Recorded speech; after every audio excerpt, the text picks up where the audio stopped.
हर हर महादेव।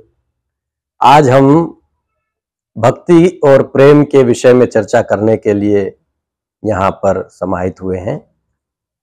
भक्ति का जो स्वरूप है, देवर्षि नारद ने बहुत सुंदर विवेचन उसका अपने भक्ति सूत्र, जिसको नारद भक्ति सूत्र कहा जाता है, और बहुत ही सुंदर अर्थों में भक्ति को समझाया है। भक्ति का स्वरूप कैसा है, भक्ति क्या है, और उस स्वरूप को पाने के लिए हमें क्या प्रयास करना चाहिए, हमारे लिए क्यों आवश्यक है भक्ति, है ना। तो इन सब विषयों को लेकर के हम आज समाहित हुए हैं। तो हमारे पास ग्रंथ है प्रेम दर्शन। यह प्रेम दर्शन ग्रंथ देवर्षि नारद द्वारा विरचित भक्ति सूत्रों के माध्यम से जो उन्होंने बातें कही हैं उसी पर आधारित है। देवर्षि नारद भक्ति का स्वरूप बताते हुए कहते हैं कि अथा तो भक्तिम व्याख्यास्यामः। अब हम भक्ति की व्याख्या करेंगे, भक्ति क्या है। तो भक्ति की व्याख्या करते हुए वे कहते हैं सा तस्मिन् परम प्रेम स्वरूप, परम प्रेम रूपा। वह परम प्रेम रूप है।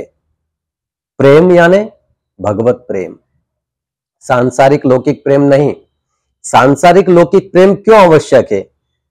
ताकि हम धीरे धीरे धीरे अपने प्रेम में उत्तरोत्तर वृद्धि करते हुए भगवत प्रेम की ओर उन्मुख हो जाएं।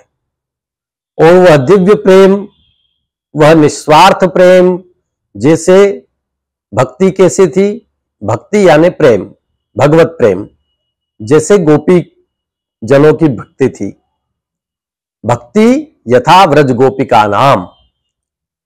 अगर भक्ति के विषय में चर्चा हो रही है, प्रेम के विषय में चर्चा हो रही है, तो प्रेम के शिखर पर जो आसीन है, जो सब सर्वमान्य है, और सारे साधु संत ऋषि मुनि तपस्वी योगी सबके सब गोपिकाओं के समान भक्ति चाहते हैं, गोपिकाओं के समान प्रेम की स्थिति चाहते हैं। क्यों? क्योंकि गोपिकाओं के मन में भगवान श्री कृष्ण की, श्याम सुंदर की दिव्य छवि कैसी थी, कैसी थी? वो इस प्रकार थी कि उठत बैठत चलत सोवत स्वपन जागत रात, हृदय से वह श्याम मूर्ति क्षण में इत उत जात।